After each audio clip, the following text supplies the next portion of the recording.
Okay. So, ang rapture po ay revelation. Nasabi ko na po ba sa inyo yan formerly? Revelation po siya eh. Hindi po siya prophecy. Kaya kung may narinig kayo nagsasabi, rapture, prophecy, ganun-ganon, mali po sila doon. It's a revelation.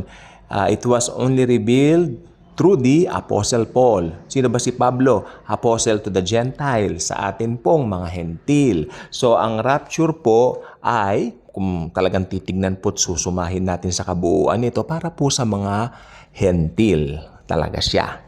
Okay. So, kung binasa mo yung Matthew 24, yung mga sinabi doon ni Lord Jesus, kaya kung nabasa mo doon yun, tapos magko-quote ka ron, sasabihin mo sa rapture yun, nagkakamali po kayo. Dahil yun po ay para sa tribulation.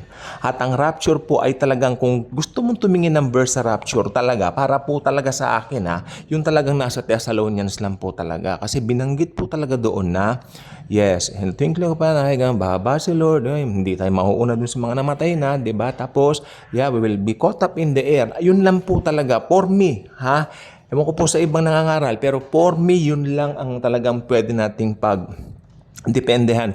Kasi sabi ng iba, yung kukunya ng isa, maiiwan ng isa, kasi marami silang nailulusot doon na mga kasabihin ng iba, kasi ganito yan, kasi ganun yan. Pero ako, para safe po tayo, doon po tayo sa Thessalonians lang.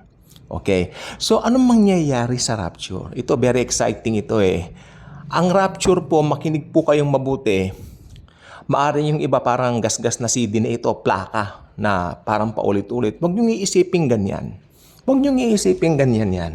Ito po ay pag-ibig ko para po sa inyo. Mahal ko po kayo using the love of Jesus. Siyempre, kanino pa nga po ba, no? Gusto kong maiparating sa inyo kung ano talaga yung mangyayari sa araw na yon. Maraming hindi prepare sa araw na yon. Maniwala kayo sa akin. They're doing this, they're doing that, they're doing this, they're doing that. Either masama, either malaswa, either happy-happy, or nasa gawain ng Panginoon. Siyempre, ang pinag-uusapan dito, sino yung mga tumanggap sa Panginoong Jesus? Sino nga po ba ang mararapture in the first place? Balik tayo sa talata ng John 3:16.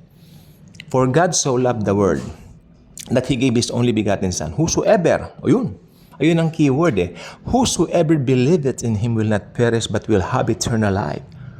Yung whosoever na yan, isa ka ba doon? Ibig sabihin, naniniwala ka ba na sapat na si Jesus para maligtas ka? At naniniwala ka ba na yung kaligtasan tinanggap mo ay hindi nawawala? Pag ang sagot mo ay oo, congratulations. Anytime now, mararapture na po tayo. Kasi yan na po ang next big event that we are waiting. The rapture of the church. Okay? Ba't nasabi ko nakakagulat yan? Sa mga hindi mananampalataya, magugulat talaga sila. Bakit nawala tayong bigla? Isipin niyo po yung chaos. Nayaan. Of course, magugulat sila, magugulantang sila. Nasaan yung mga alien? Yung mga, sasabihin nila, nasaan yung mga praise the Lord, hallelujah? Kinuha ng mga alien. May magsasabing isang tao na magiging popular kalaunan. Sasabihin niya, kinuha sila ng mga alien. Sino yung taong yan? Ang Antikristo. At maniniwala sila sa lies rather than the truth. Nakalagay sa Biblia yan. Mas pinaniwalaan nila ang lies kaysa sa truth. Kaya ang nangyari, they are being deluded. The Lord giving, no? Sa pagiging deluded nila, hinayaan sila ng Diyos na maging deluded. Doon sa pagmamanipula ng Antikristo sa mga buhay nila. Mangyayari po yan. So, biglaan pong mawawala ang mga believers. Ngayon, ang masaklap nito, yung mga nasa taas, halimbawa, may isang piloto. Or should I say, sa araw ng rapture, ang daming eroplanong lumilipad. At mga born again yung mga driver nito, yung mga piloto nito, chaos talaga. Babagsak ang mga eroplano, magbabanggaan ng mga sasakyan, madidiskaril ang mga train, kung ang mga driver nito ay born again. Okay? At, kung ang doktor ng isang pasyente, ay ba, nag-o-opera yung doktor ng time na yon, ino-operahan niya sa puso yung unbeliever na pasyente niya, mawawala yung doktor bigla, magugulat yung mga nurses na naiwan. At ito ang pinakamasaklap among all kasaklapan in the world. Ito ang kasaklapan sa kasaklap-saklakapan ng lahat. Ito po yon. Nasa institutional church yung iba. Hallelujah, pag ganun-ganun sila. Magugulat sila, ilan lang ang kukunin. Ilan lang ang mararapture. Alam niyo kung bakit? Makinig pong mabuti. Kasi yung mga naiwan, naniniwala sila na pwede silang gumawa para sa Panginoon. Naniniwala sila na pwede nilang dagdagan ang kaligtasang ibinigay ni Jesus. At hulaan niyo kung sino pa yung naiwan. Yung nangangaral, yung pastor. Bakit ako naiwan? Dahil hindi siya naniwala na sapat na yung ginawa ng Panginoong Hesus sa cross. Then, pasok na sila ngayon sa tribulation. Kalaunan, after 2.5 years, great tribulation. At itong mga naiwan naman na to, magbabasa ngayon ng Biblia. Sasabihin ng pastor nila na nangangaral lang nawawalang kaligtasan, sabihin niya, tama pala talaga yung mga tinutulig sa ako dati. Tama pala talaga yung mga dinidibati ko. Tama pala talaga yung mga pinaparatangan ko ng mga sugar-coated. Sasabihin niya.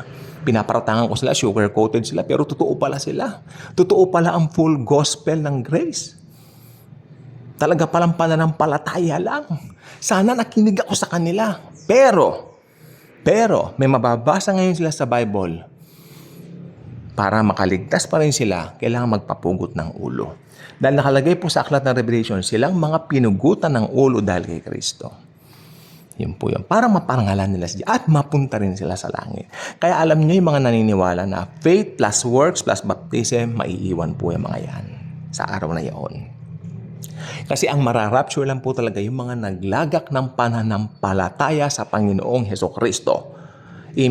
Ibig sabihin, naniniwala ka na sapat na yung ginawa niya sa cross para sukat kang maligtas. Wala nang iba, no more, no less. Bye-bye po.